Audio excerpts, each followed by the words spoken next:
I'm so glad that you are with us today here at Mosaic. Before I jump into the message today, I do just want to remind you that Tuesday is a very important day in the life of our country. And so every 4 years when we have a big election day, I stand up here and I remind you that voting is not just a right, it really is a Christian responsibility. As followers of Jesus Christ, we are His representatives in the world, and part of representing Him is representing biblical values. It's representing the kingdom of God. It's representing the things that God cares about. And while there is no perfect candidate that we could support in this year's election, there is still value in going to the polls and casting a vote for the one that you believe is most consistent with what the Bible teaches us about life and about how we should live it. And so I just want to challenge each and every single one of you to go to the polls this Tuesday, and don't just do your civic duty, do your Christian duty by casting a vote for the candidate that you think will best uphold biblical values. If you are not sure in terms of where these candidates stand on specific issues, we have a guide that is available at the Connect desk. The guide is very neutral. It is very factual. It contains no emotionally charged language. It simply says, here are the issues, and here is where each candidate stands on the issue. You can go by there. You can take a picture of it. We don't have enough to give them all away, but you can take a picture of it so that you can be more informed when you go to vote on Tuesday. Not only do I want to encourage you to vote, but I also want to encourage you to pray fervently between now and Tuesday, because that is a very important day that will affect the future of this nation for many years to come. With that being said, I want to jump into a brand new series today that we are calling Worship. It is more than you think. Now, if that statement is true, and there really is more to worship than what you think, then the question is, what do most people think when they hear the word worship? I think if I were to have personal conversations with each of you, there would be some of you who would probably think, well, it's kind of a genre of music. Or you might think back to life when you were growing up, and you might think about those songs that you used to sing in church. For others of you, you might think about religious rituals like baptism or maybe taking the Lord's Supper together. According to Merriam-Webster, worship is simply this: to honor or show reverence for a divine being or supernatural power. Now, if that's what you think when you think about that word worship, then what you're going to learn over the course of this series is that there is way more to worship than what you think. Louis Giglio is one of the great Bible teachers of our day, especially when it comes to the subject of worship. He actually wrote a book about it called The Air I Breathe. In that book, he explained worship in this way. He said, worship is simply about value. The simplest definition I can give is this: worship is our response to what we value most. Now, take just a quick time out. I want to point out to you that he does not assume that the object of our worship is a divine being or some supernatural power. He does not jump to the conclusion that just because we live in America that everyone is worshiping God or Jesus. In fact, listen to what he says as he continues. He says, so how do you know where and what you worship? He says it's easy. You simply follow the trail of your time, your affection, your energy, your money, and your allegiance.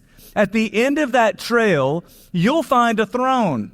And whatever or whomever is on that throne is what's of highest value to you.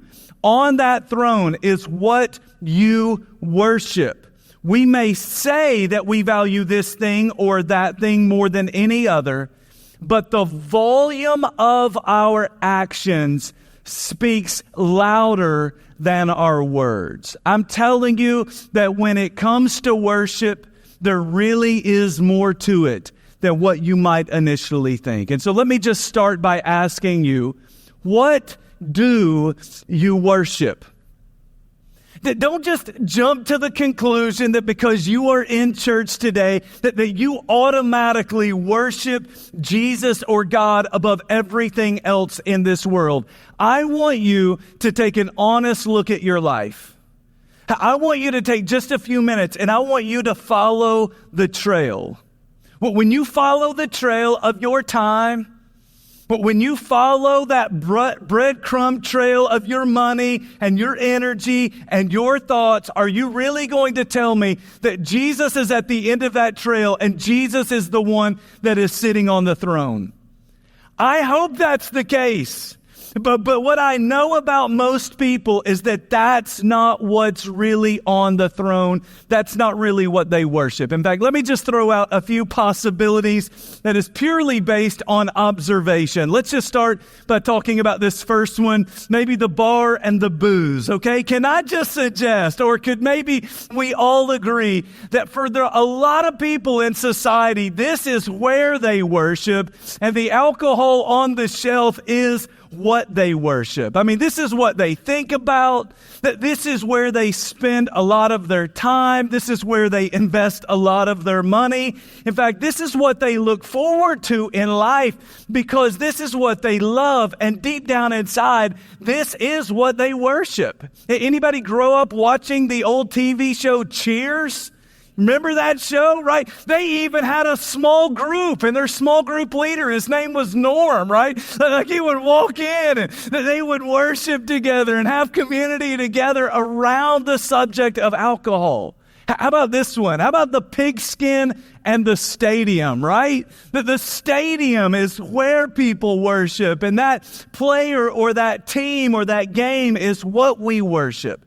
It's where so many people in America, they spend their time and invest their money. It's what they look forward to all throughout the year. And when the team loses that big game, it feels a little bit like Good Friday. It feels like their Savior has just died, right?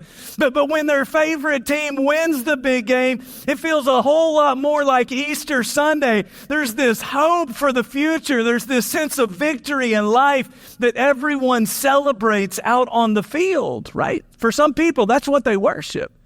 So for some of you ladies, if you were to follow the trail, it might lead you to a very different place. You might discover that what you worship is your home or maybe even your kids.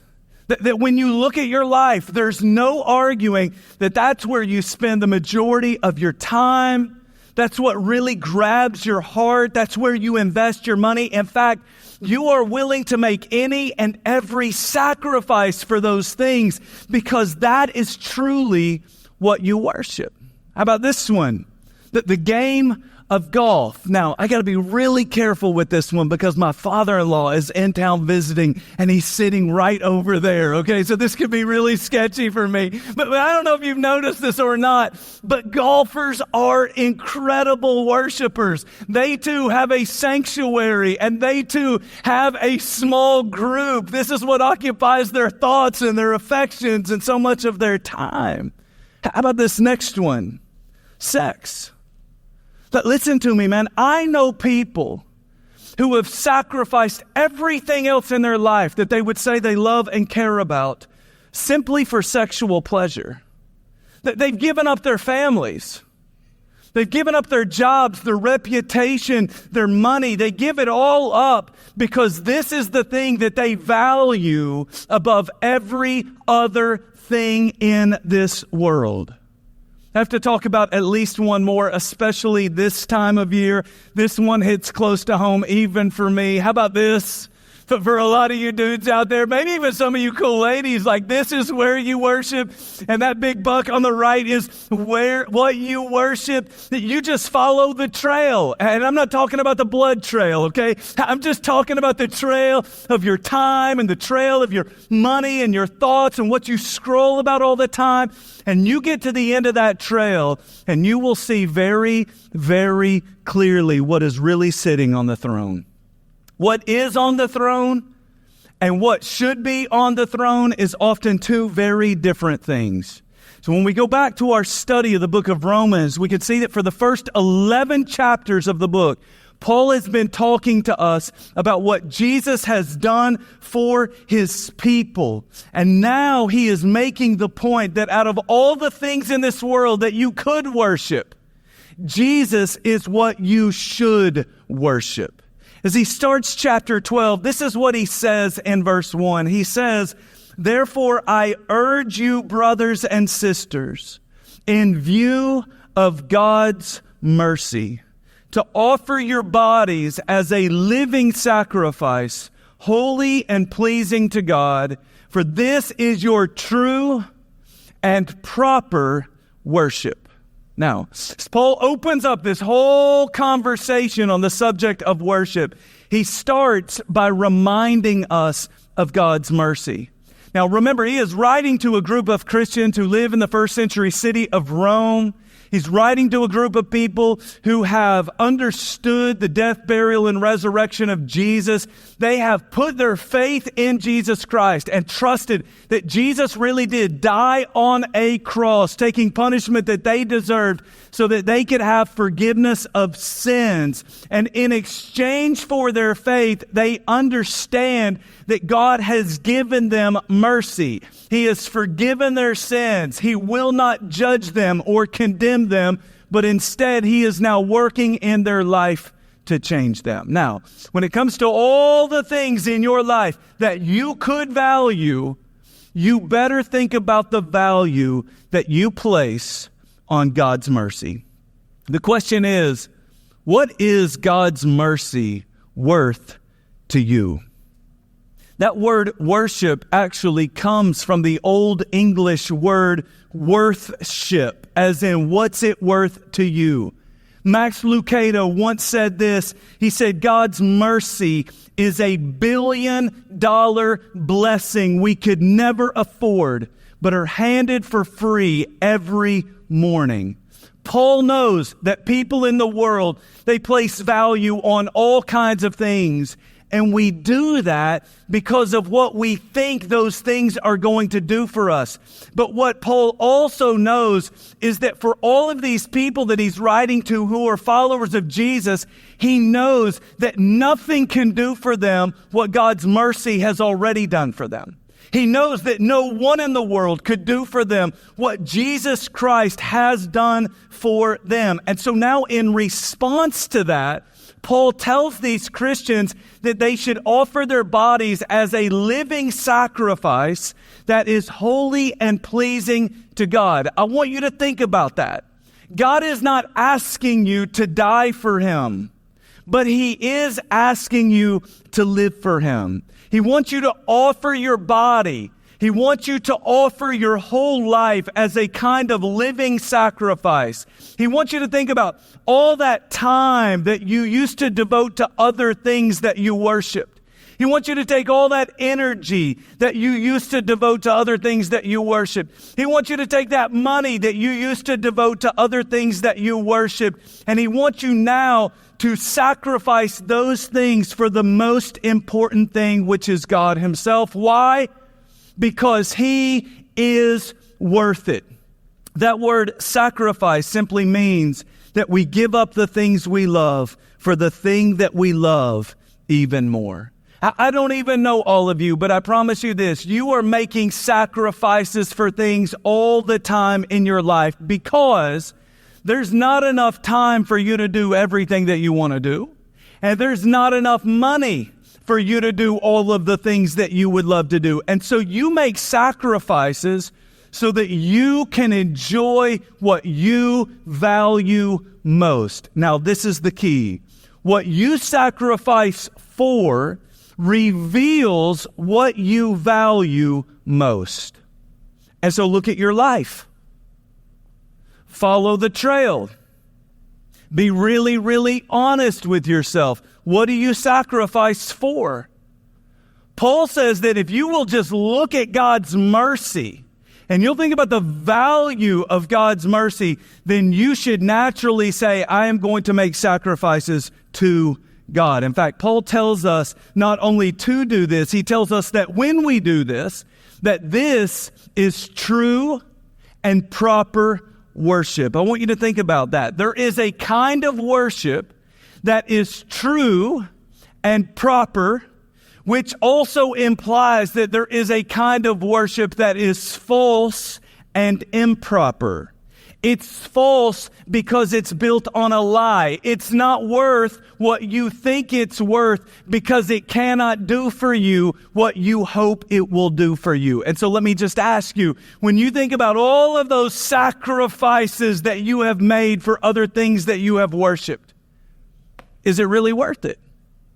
When you think about all of the sacrifices that you made for travel ball and tournaments, was it really worth it? Did it do for your kids what you always hoped that it would do for your kids? And even if it did it come at a cost? Did you have to make a sacrifice in terms of their character? Did you create confusion in terms of what is really most important in life? Did it lead to compromise in their relationship with God, or maybe even your relationship with God? Or let me ask it like this. How about for those of us who worship football teams? Let me ask you, does that football team that you worship and sacrifice for, do they satisfy you or do they disappoint you? Be honest with yourself, right? It's incredibly frustrating and disappointing, right? For those people who might worship sex, let me just ask you, has sex outside of marriage made your life better? Or has it made it more complicated? Maybe even more painful? Has it left you with more wounds and more drama and more bills and more financial stress? Is it really worth it? Does the golf course bring out the best in you? Or does it bring out the worst in you? Well, when you get to the bottom of that bottle, has that bottle really fixed your greatest problems or only created more problems? You see, Paul would look at all these things in our lives that we worship and that we sacrifice for, and he would say that is not true and proper worship. It's not true because it cannot do for you what others have told you that it will do for you. It cannot give you the peace that you crave. It cannot give you that sense of purpose and fulfillment that you long for. It will never create that sense of love and community and belonging that you want, and it will not provide the direction in your life that you need. That's why Paul does not want you to lose sight of the most valuable thing in the world, God's mercy. He knows that God's mercy can do for you everything you hoped that it could do for you and a whole lot more. God's mercy is satisfying. It's not disappointing. God's mercy really does fix our greatest problems. God's mercy really does fix our broken relationship with Him, and in many cases, our broken relationships with other people. And that is why we should place so much value on God's mercy.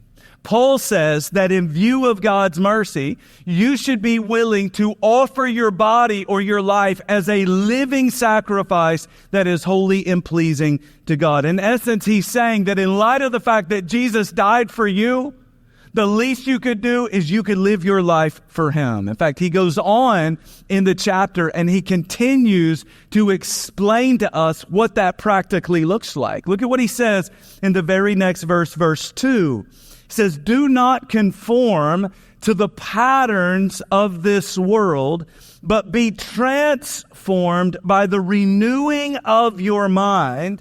Then you will be able to test and approve what God's will is, His good, pleasing, and perfect will." He's saying, in essence, that if you are a follower of Jesus, then your life should look very different from people who are not followers of Jesus. He says, you do not conform to the patterns that you see in this world. Now, why? Because the patterns that you see in this world are created by people who don't know Jesus, and so they don't understand the value of God's mercy. And because they don't understand the supreme value of God's mercy, they are still searching through this world for something that could be of greater value. And so many people think that maybe sex is going to satisfy. But when it doesn't satisfy, what often happens in the mind is they say, well, the problem could not be with sex. The problem must have been with that sexual partner. And so they go on a search for a new partner. They look for a new person. But the search goes on and on and on because sex will never satisfy, and it never satisfies, which means it's not really worth it. This is why pornography is a bottomless pit. It's the search that never ends because it's the search that will never satisfy. People search for it, they sacrifice for it, but they're never satisfied by it. Why? Because it's not really worth it. People who worship alcohol, they turn to the bottle thinking that it will somehow solve their problems and alleviate their stress. And so they hammer a couple of drinks at the end of every long, hard day. After a while, 2 drinks won't do it. They need 3. Then 3 won't do it. So we got to have 4 or maybe even 5. They start sacrificing more money. They sacrifice more time. They sacrifice their own liver. They're always seeking it out, but it never satisfies because it's not really worth it. This is why Paul said, you as followers of Christ, you do not conform to the patterns that you see in this world, because the patterns that you see in this world, they are created by people who don't have what you have, and they don't know what you know. And so instead of being conformed to all the patterns that you see out there in the world, Paul says that you need to be transformed by the renewing of your minds. Now, why do we need to renew our minds? Why is this so key and so instrumental when it comes to getting worship right? It's because throughout your life, you have had both past experiences and you live in a present culture, and together those two things have always been and will always be corrupting your mind and the way you think. And so before you were a follower of Jesus, your mind was conditioned to think a certain way. When you were down, depressed, discouraged, feeling defeated, disappointed, rejected, or hurt, your mind used to tell you to turn to certain places, certain people, certain activities, even certain things, because they will make you feel better. And so you did that, which is why you place some degree of value or worth on those things. But now that you're a follower of Jesus, you have to break your old pattern of thinking, which will break your old pattern of living. And you have to create new patterns of thinking, new patterns of living. You have to renew your mind so that your mind says, we don't turn to those things. Now we turn to a better thing. We turn to Jesus. Now, the other reason that you always have to be renewing your mind is because your mind is not just corrupted by your past experiences. Your mind is also being corrupted by the present culture in this world. What happens to Christians is we live in the world, but Scripture says don't live like the world. And so we live in the world, and as we live in the world, we observe other people. And when we look at people, we think, oh, that's how you deal with stress. We look at other people and we go, oh, that's how people find joy. We look at other people and we think, oh, that's how you deal with your greatest problems. That's how people find satisfaction. That's how people find lasting love. But those thoughts, they're not entirely true. That's not how people do those things. That's how people who don't know Jesus do those things. And Paul knows that there is a significant difference. These Christians who were living in the city of Rome, they had to start thinking different before they ever lived a life that was different. They had to think about Jesus and think to live like Jesus rather than thinking to live like everyone else in their culture, and you do too. A couple of years ago, Craig Rochelle wrote a phenomenal book called Winning the War in Your Mind. In that book, he pointed out that both the Bible and modern science teach that our lives are always moving in the direction of our strongest thoughts. This is why you have to renew your mind. Your life is always moving in the direction of your strongest thoughts. This isn't passive. What Paul is talking about here is very active. You have to take action to get rid of the old ways of thinking and to embrace a brand new way of thinking. You have to take action to understand Jesus so that you might think more like Jesus. You have to take action so that you do not buy into the empty promises of this world and fall into the unhealthy patterns that you see in this world. You have to take action to read God's Word and even memorize God's Word when it comes to the things that you struggle with the most. And when you do that, you start to live a life in a very natural way that is both holy and pleasing to God. And that is worship. Now, when you do that, Paul says that you will then be able to test and approve of what God's will is. Now, I'm going to tell you something that you may not know about me, but I hate tests, okay? In my vocabulary, the word test is a 4-letter word, okay? But if I'm going to take a test, I want to know what was the result of the test. And so when I was a student growing up, wasn't a very good student, especially in high school, early years of college. And so when I would take a test, I was desperate to know, what did I make on the test? What was the result? And usually the reason I wanted to know because I was afraid that I failed and I needed to do damage control with my mom before I got home, right? But I wanted to know, what's the result of the test? If I go to a doctor and that doctor says to me, Brendan, we are going to have to run some tests, you better believe I want to know the results of that test. Paul tells these Christians, I want you to take a test. I want you to test God's will. I want you to test God's ways. Just give it a try and see what happens. And he says that because he knows that when the results are in, what the results will say is that God's will is a good, pleasing, and perfect will. You know what he's saying there? He's saying it's worth it.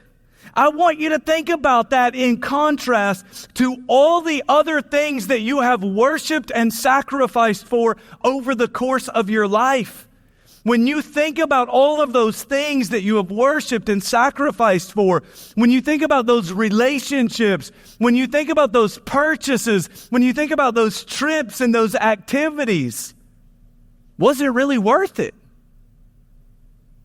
Could you look at those things and say those things were good, pleasing, and perfect? Or did it leave you feeling empty, disappointed, guilty, frustrated, used, exhausted, deceived, broken? How did it leave you feeling? But because Paul says of God's will for your life that if you will just test it, you will approve.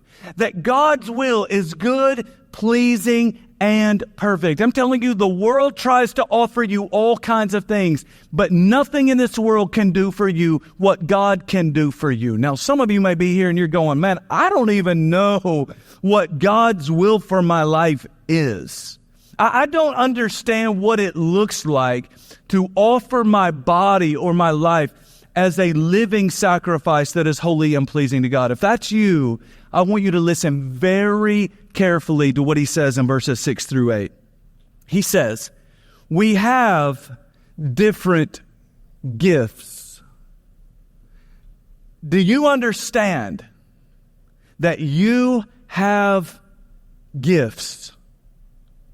That God has put gifts inside of you and abilities and skills, intellect, knowledge, experiences, because he wants to use you to make a real difference in the world. We have different gifts according to the grace given to each of us. If your gift is prophesying, then prophesy in accordance with your faith. If it is serving, then serve.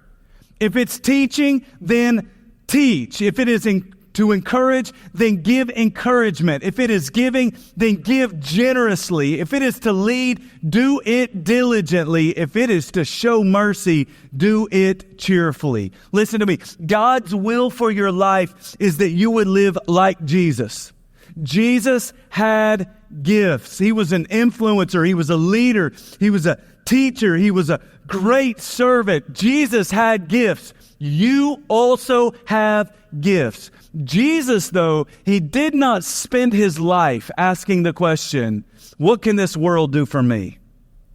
Jesus spent his whole life asking the question, what can I do for those in this world? And because of that, he experienced and he enjoyed God's good, pleasing, and perfect will for his life. He enjoyed a deep sense of purpose and fulfillment because he knew he was making a radical difference that would create a revolution in this world. He enjoyed deep, meaningful relationships because as he served others, he built a bond with others. He experienced the good, the pleasing, the perfect will of God. And that is the power of true and proper worship. When we worship the right thing, it changes us and it changes the world. That's why you have to look at the gifts that God put inside of you, and you have to start using those things. If God's given you the gift of prophesy, then do it. If God has given you the gift to serve, then serve everyone you possibly can. Serve in the little things and serve in the really, really big things. If your gift is teaching, then you need to develop that gift and you need to use that gift and teach other people to the very best of your ability. And if your gift is not teaching, then do not make other people sit under your teaching because that's miserable for everyone, okay? But if that's your gift, then use that gift.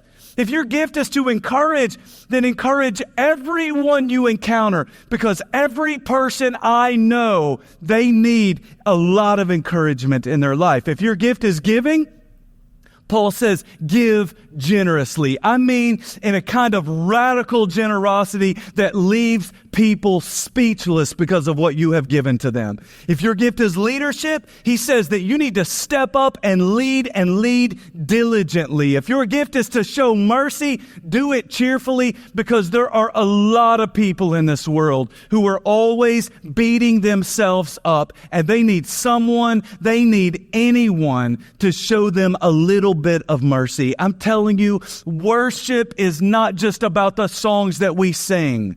Worship is about the life that you live. And when we start to get that, it doesn't just change us. It changes the whole world around us. I want you to check out this story and you are going to see exactly what I'm talking about. Name's Jonathan Edwards. I'm originally from Meridian, Mississippi, and I've been here for a little over a month now. I had a rough background, which is the reason I joined the Army. By the time I was 21, I was mainly joining because I thought I was going to get shot if I would have stayed home. The PTSD and experience that I've had, I lost 11 friends, 3 in combat, freak accidents, 5 to suicide. it took a toll on me. It took a very big toll on me. And that's not including my fiance that passed away 2 weeks before I retired. When I got out, I was all over the place, and I didn't even realize the amount of trauma I had experienced prior to the Army. So I would say I probably had about 20 years worth. And I remember night after night of a fifth of liquor next to a loaded pistol. That's where, it's either the VA or you can reach out to something that's a lot more spiritual. I heard about Mosaic. Actually, I was working out at my gym, and I had a young woman come up and basically just started talking to me about God, and basically said, hey, I feel like God wants to heal you. And I'm like, okay. But I remember my first Thursday night, and I paused at the door because some of the things I've done in this life, I think some people feel guilty just walking in the front door. And I felt that, and immediately it was like, take that leap of faith and just walk in, and I did not regret it. I did not regret it at all. I felt a genuine hope that I don't normally feel, and not that I was hopeless, but I think we all want that extra bit, and you could definitely feel it when you walked inside. It was like, hey, I want to be here, and I want to keep coming back, and it definitely resonated with me, and I was like, this is my church. Love the worship, love the message, the delivery was awesome. As soon as the service ended, it was my first time. I went to the Connect desk, and just the environment, the greeting, just how they would treat new people was very awesome. It was a very incredible experience as far as the welcome that you feel. This is my first month and some change here, and I've already gotten baptized. I love, congregating with everybody here, and like I said, the support is just incredible. I had a rough weekend because a lot of things got brought up from my combat experience and things of that nature, and I came up on a Monday and got introduced to the staff, and they told me to come in at recovery that night. Attending the recovery meetings Monday night was very intimidating at first, but once I got into the actual group and started opening up, talking, that was the big breakthrough for me, because I realized these people are not judging me. They're very supportive. We all have our own issues going on, and I love the fact that we support each other, not only in the building, but outside it. We exchange phone numbers. Hey, how's it going? You doing good today? Those kinds of things. And that's not something I've really experienced before. I think the biggest issue is when you're dealing with trauma and you're dealing with PTSD, you're dealing with mental issue awareness. I think the biggest problem is we want to turn to the worldly coping mechanisms first. And the devil comes as an angel of light.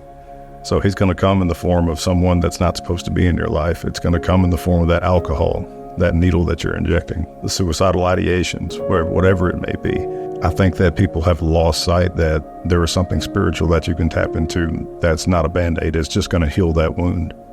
And it might not be today, it might not be tomorrow, but if you pray, he's going to heal that. I'm a lot happier. The sin that I was struggling with, it's like night and day difference. I feel like I'm walking around in complete control, but I know I'm not the one in control, it's God. But at the same time, it's like he has the authority. I've let him speak life into me, and I know that's where the power comes from.